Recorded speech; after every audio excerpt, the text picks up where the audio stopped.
Huh.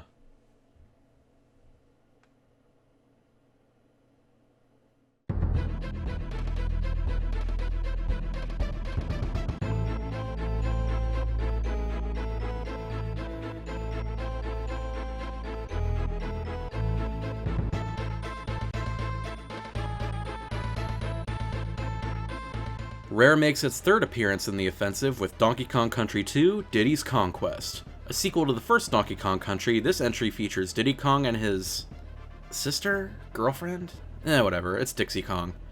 King K. Rool and his pack of Kremlings have realized their mistakes from the first game and have kidnapped Donkey Kong. It's up to the other two Kongs to head to their lair on Crocodile Isle and rescue their friend, Donkey Kong Jr. style.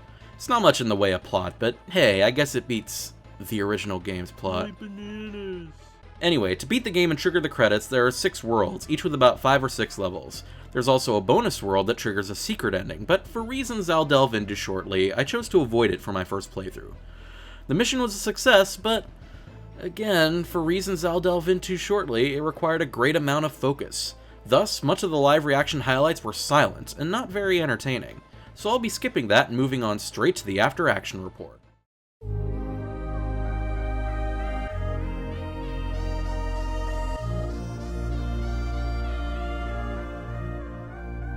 Overall, I quite liked this game. There were a lot of things it did right, the first of which being the mind-boggling level variety. It's a pretty short game, clocking in at about 4.5 hours for me, but every level had some kind of new surprise at every turn.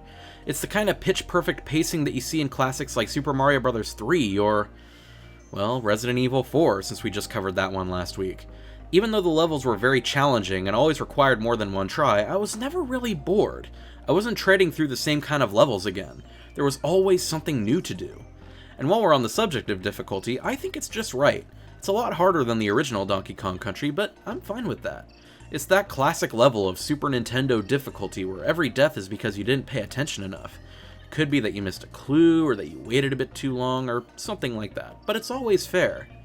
My question of concern, though, is how it compares to something like this.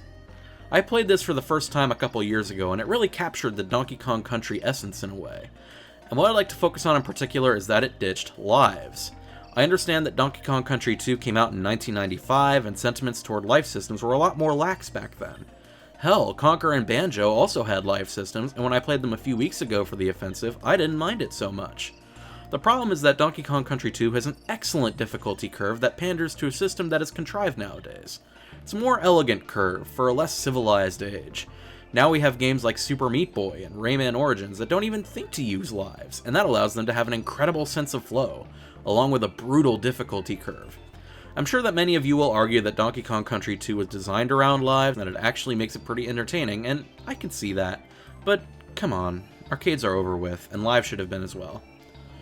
Really, that's the only thing that's holding this game back. I'm sure if there was an infinite lives cheat code or something, it would make this game 1,000 times better.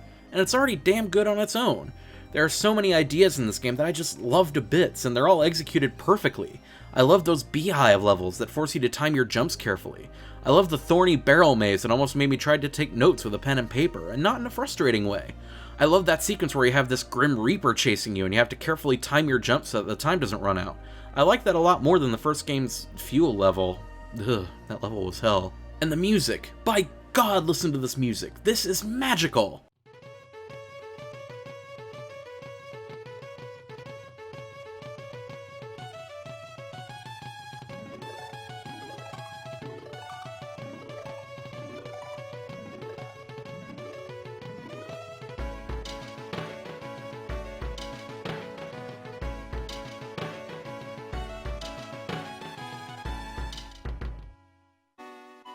This game has such an incredible atmosphere, filled to the brim with childlike wonder. This game made me feel like a kid again, in the best possible way. And I haven't even mentioned the collectibles. At first I was a little irked that the basic stuff like saving the game and tutorials required coins, but in a way I can appreciate what they did. It's trying to encourage me to collect stuff, and it's tying efficiency to exploring the world and finding things. It's kind of like a mobile game with microtransactions, except instead of paying for basic stuff with real money, it's with currency that forces you to explore and think outside the box. That's a very intriguing way of encouraging the player to find secrets and get 100% completion. We're on to something here, I have a feeling. If this game had the life system of something like Rayman Origins, it would be 2D platforming nirvana. As it stands though, it's still a fantastic platformer with one or arguably two slight snags. And even then, it's worth it for this, and this, and this, and this. Ah! Next week, we continue down the path of cutesy Super Nintendo platformers with Super Mario World 2 Yoshi's Island. Let's-a go!